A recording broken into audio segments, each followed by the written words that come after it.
Oh, eto na yung pinakamurang eyeshadow palette na na-check out ko dito sa TikTok. Nung nakaraan, sinabi ko sa inyo, puro mga branded talaga yung tinatry ko sa face ko kasi acne prone ako. And grabe yung allergy reaction ko sa isang makeup kapag hindi ako hiyang. Pero ito kasi, gusto ko lang talaga siyang i-check out for the sake of collection. Pero tingnan natin kung mag-workout siya. Tingnan nyo naman. Ang ganda-ganda, di ba? Very Barbie. This is from iGoodCo. Buksan na natin siya kasi super excited na ako dito. Para niyang binabalik yung pagkabata ko na nawala. So, syempre, hindi naman natin to afford. No? Ang ganda niya. Para siyang libro. Ay, so pretty.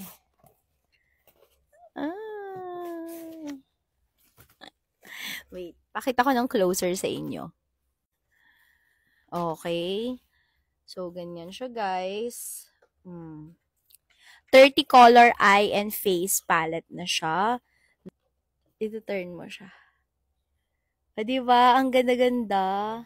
Parang may libro ng makeup. Nahuhulog yung mga plastic cover niya. Sobrang nice. So, ito yung kanilang contour. And,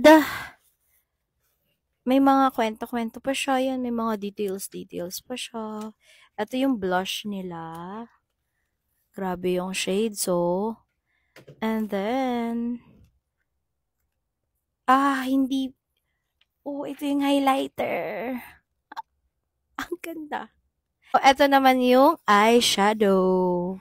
Look at the color. So, yun lang. Inarte ko lang siya. Ang ganda kasi.